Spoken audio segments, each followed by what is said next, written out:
Siapa di Alkitab? Dia melewati proses mirip seperti Yesus. Dia diperlakukan secara tidak baik oleh kakak-kakaknya, abang-abangnya. Akhirnya dia menjadi seorang penguasa nomor 2 di Mesir. Siapa? Yusuf. Yusuf itu punya mimpi.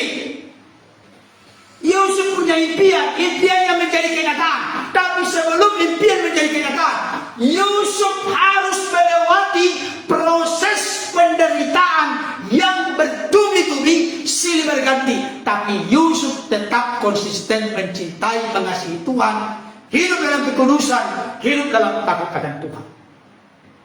Saya kasih tahu, Yusuf merupakan gambaran yang sangat-sangat bisa memberi inspirasi bagi kita, bahwa Yusuf seorang pribadi yang tidak memiliki mental jalan pintas. Nah, sekarang saya mau sampaikan kepada kita yang terakhir. Kita buka Ibrani pasal 5 ayat 8. Ibrani 5 ayat 8. Silakan dibuka. Kita akan baca sama-sama ini. Ini ayat yang sangat luar biasa, menggetarkan hati saya. Ibrani 5 ayat 8. Ibrani pasal 5 ayat yang ke-8. 2, ya. Dan sekalipun ia adalah anak. Maksudnya Yesus itu siapa? Yesus. Dan sekalipun ia adalah anak, terus ia telah belajar menjadi taat dari apa yang telah. Ada 3 kata di situ. Coba perhatikan apa katanya. 3 kata penting yang kita soroti sesuai dengan topik kita saat ini. Pertama kata apa? Belajar. Yang kedua, taat. Yang ketiga, dideritanya. Perhatikan baik. Belajar, taat, dideritanya. 3 ini nggak boleh kita pisahkan dari hidup kita. Karena ini contoh yang dihidupi oleh Yesus, dan Yesus lolos melewatinya. Ada di situ kata belajar, ada kata taat, ada derita. Nah, maksud ini, Yesus ini tidak mencari penderitaan, tetapi tidak menolak ketika penderitaan itu merupakan bagian penggenapan rencana Bapa dalam hidupnya, mengutus ke tengah-tengah dunia. Saya ulangi kembali kalimat ini. Yesus tidak mencari-cari penderitaan, tetapi Yesus tidak menolak ketika penderitaan itu merupakan bagian dari penggenapan rencana Bapa mengutus ke tengah-tengah dunia. Pertanyaan saya untuk kita, kita ini mencari penderitaan atau siap menghadapi penderitaan? Coba jujur dulu, selama ini kita ini mencari penderitaan. Seorang yang suka merokok akhirnya dia sakit jantung, sakit kanker, itu mencari penderitaan atau siap menderita? Mencari penderitaan.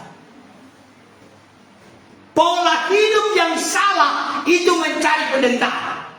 Saya kasih tahu, orang yang tidak punya hikmat dari sorga, yang tidak punya bijaksana dari sorga, sebanyakan hidupnya mencari penderitaan, bukan menghadapi penderitaan. Beda. Nah, kan bedanya itu. Jangan kita ini mencari penderitaan karena sudah banyak penderitaan. Jangan cari-cari lagi. Jangan lagi kita cari-cari masalah dalam hidup ini. Jangan mempersulit diri ini, gitu. Kalau memang ada masalah, ada penderitaan, ada kesukaran Tuhan izinkan terjadi sebagai bagian dari rencana Tuhan sebagai bagian dari proses Tuhan menjalankan rencana hidup kita. Mari kita tegar dan kuat, taat dalam menghadapinya. Perhatikan kalimatnya. Yesus memanfaatkan penderitaan sebagai sarana belajar. Belajar untuk taat. Yesus memanfaatkan penderitaan sebagai sarana untuk belajar taat. Gimana kira-kira kita? Adakah dalam pikiran kita berkata begini, Tuhan, penderitaan salah satu bagian proses pembelajaran berharga dan penting untuk aku belajar taat kepadamu. Ada yang sudah berani berkata begitu? Ada yang pernah berdoa begitu? Halo? Gimana? Gimana? Yesus memanfaatkan penderitaan sebagai sarana belajar. Belajar untuk taat. Jadi penderitaan itu sarana untuk belajar. Kalau sekarang ini orang berpikir begini, enak, mudah, gampang, apalagi sekarang instan gitu kan, serba instan, nggak perlu bayar harga, nggak perlu proses, nggak perlu penderitaan. Padahal firman Tuhan dalam Mazmur 25 ayat yang 23 ayat yang 4 berkata apa? Sekalipun apa? Aku berjalan dalam lembah kekelaman. Ini rumus orang Kristen. Berjalan dalam lembah kekelaman. Dengarkan baik kalimat ini Bapak Ibu Saudara. Berjalan dalam lembah kekelaman. Firman Tuhan tidak berkata, sekalipun aku mundur dalam lembah kekelaman. Enggak. Sekalipun aku stop, stagnan, macet, berhenti di dalam lembah kekelaman. Tidak. Orang Kristen yang benar, yang belajar bertumbuh dewasa dalam kehidupan ini, dia punya moto, aku tetap berjalan dalam lembah kekelaman. Kalau berjalan itu kemunduran, jalan cepat atau maju?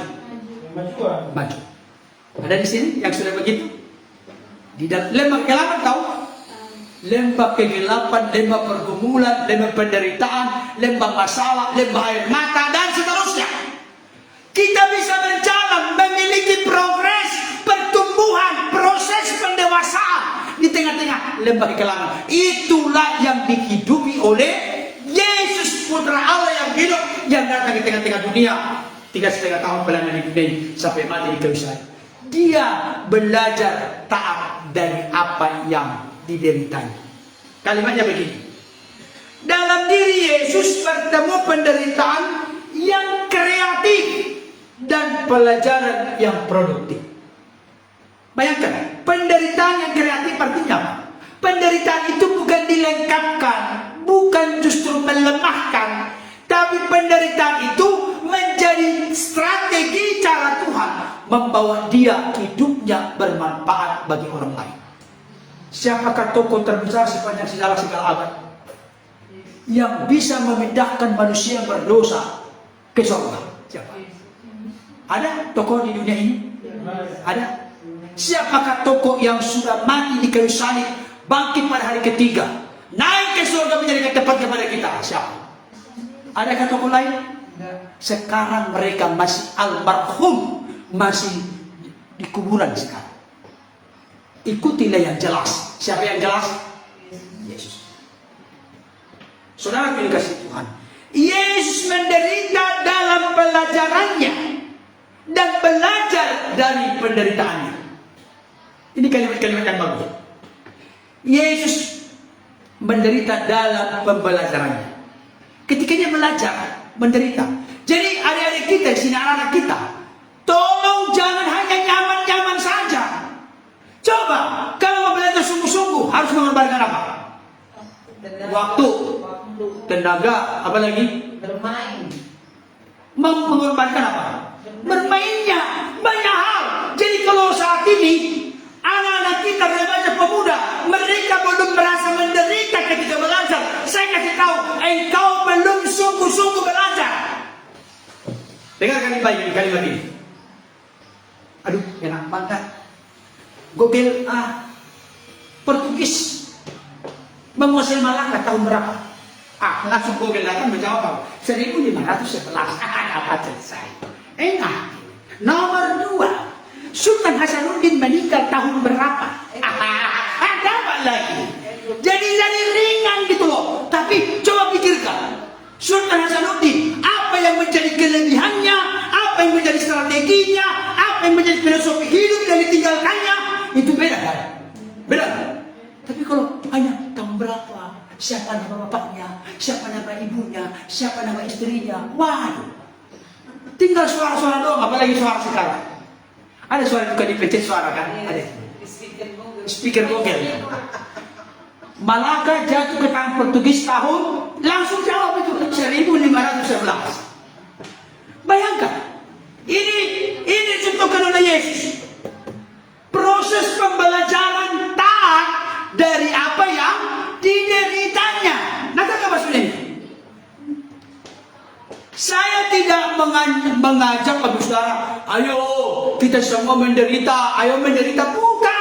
Realita kenyataannya ketika kita mulai berjalan dalam kebenaran, ada oknum yang tidak suka. Iblis, setan, roh jahat, kuasa kegelapan. Dia mencoba menyeronokkan kita, menyimpangkan kita dari apa yang Tuhan mau. Tapi di tengah-tengah itu kita tetap tegak lurus mengikuti kebenaran, berjalan dalam kehendak Tuhan. Di sana pasti ada proses yang kita hadapi. Belajarlah taat dari apa yang kita derita. Jadi jangan melihat derita itu seperti hantu sosok yang menakutkan, menghancurkan, menghentikan jalan kita. Tidak, karena rumus kita adalah berjalan dalam lembah